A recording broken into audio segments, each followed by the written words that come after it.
You know, we're living in a society.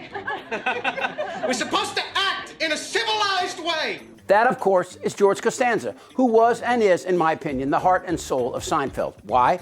Because he possesses absolutely no filter. The other reason is because, well, this is the real George.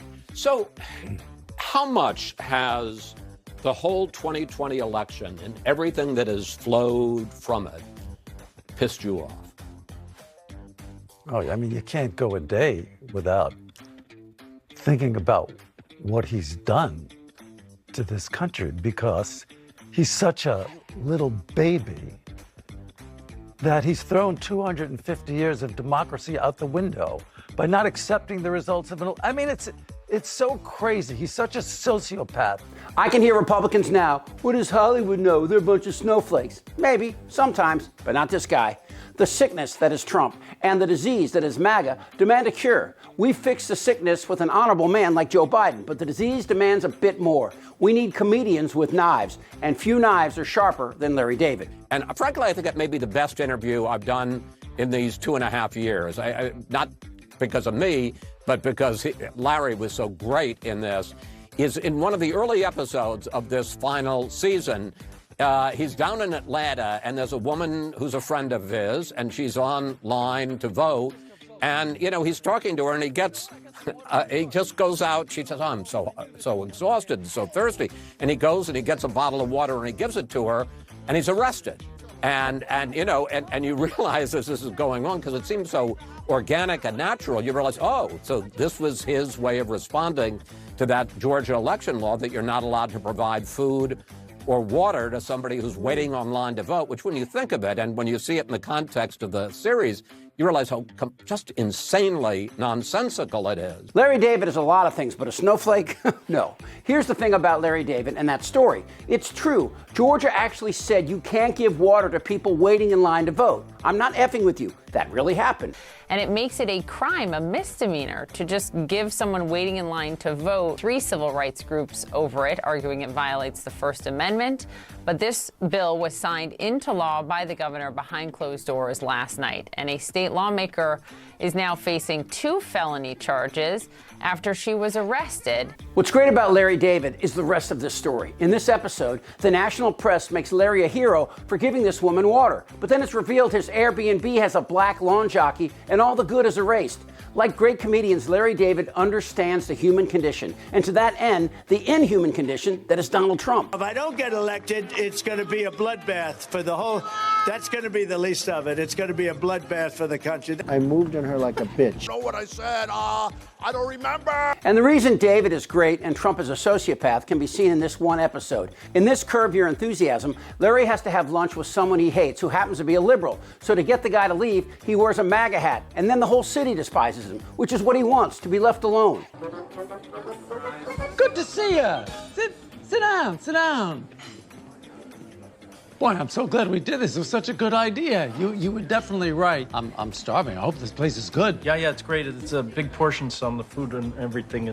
The thing about Trump that reveals the depth of his disease is he has never, ever, not once, I dare you to find a time, self-deprecated. Never once made fun of his horrible self. And that is at the heart of his sickness. And that disease has affected the Republican Party and to some extent the rest of the country. I believe MAGA grew out of this huge insecurity that Republicans were being made fun of. And they're right. We were and still are. I mean, how can you not make fun of these people? Obama is playing Sleepy Joe Biden in a mask. Or Dairy Queen. I mean, central casting could not have created a more toad of a human being. Founding fathers intended impeachment to be used to deal with the commission of indictable crimes and the abuse of power. But here's how you defeat comedy. You own it. You take your shortcomings and get out in front of it. That's what comedy's all about. Self-deprecation. Making fun of the part of you that is vulnerable.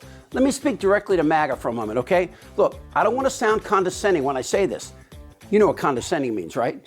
He's so insane. He just couldn't admit to losing. And we know he lost. He knows he lost. And look how he's fooled everybody. He's convinced all these people that he didn't lose. He's such a sick man. He's so sick. Anyway, no, it hasn't impacted me at all. The biggest difference between Larry David and Donald Trump is really the fundamental difference between hate and empathy. Trump hates people. He truly does. Everyone. All you have to do is say something slightly critical of him, and he starts calling you names, from Crooked Hillary to Little Marco. But that's just for starters. Rubio couldn't defend himself because he simply doesn't possess that skill, so he awkwardly folded like a 20-year-old lawn chair. The character that is Larry David, on the other hand, is an admittedly bitter and sardonic human who is hilarious because everything he does is wrong, but at the heart of the human condition. From people standing too close to you, or someone who's trying to save a parking space, or why your dog barks at black people. It's not blue versus red, it's the human condition. When Trump went after Obama, he thought he could take on the former president, but that was a big oops. And I firmly believe that this public humiliation advanced Trump's sociopathy to the boiling point. As some of you heard, the state of Hawaii released my official long-form birth certificate. Hopefully, this puts all doubts to rest. But just in case there are any lingering questions, tonight, I'm prepared to go a step further. Tonight, for the first time, I am releasing my official birth video.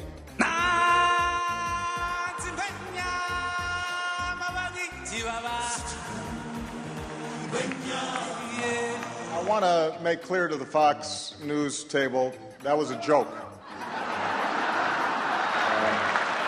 That was not my real birth video. Okay, you see what Obama did there, right? He didn't directly go after Trump, but by showing the cartoon, he ridiculed Trump's racist attack. Now, the next day, Trump blasted Obama, saying the Democrats blah, blah, blah. He was obviously humiliated, but he missed a huge opportunity to show the world he's a human being, not a pile of faulty chromosomes. Guess which path he chose? When I listen to that and then I see the horror that he's left us. Trump could have made a joke praising Obama's comedic skills or sense of irony by saying, I don't know, I think I'll go see him at the comedy club. I think he's appearing at Knuckleheads. I mean, it's not really funny, but it would have worked, and that was actually written for him to say. But of course, Trump is incapable of any levity except at the expense of others, and he doesn't even get that right. The Chris Wallace interview is poignant and bigger than just Larry David. Our nation has so lost its sense of irony, most Americans don't even know what irony is. But the often tragic, unintended consequence of our actions has never been on greater display than what our nation faces right now.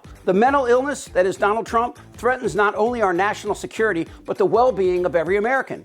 And all the Republican Party needs to do is take a look in the mirror and offer the world a little dose of self-examination. We've seen it with leading conservatives like Romney and Cheney, so there is some hope. But while a slew of Republicans are dropping out and disappearing like Ken Buck and Michael Gallagher, we need them back with knives out to carve a path to normalcy. And while they're at it, have some fun at Democrats' expense. It's okay, because there was a time when America was strong enough to take a joke. You can't let that happen to me. Time to pack it up. I'm just getting warmed up. Who's with me? This isn't their Republican Party anymore. Am I wrong? Damn right. Yes. Tick-tock. You're in a lot of trouble, Donnie. Follow, like, and hit notifications as Really American keeps you up to date on the latest Republican cult lie in this very important year. For Really American, I'm Chip Franklin.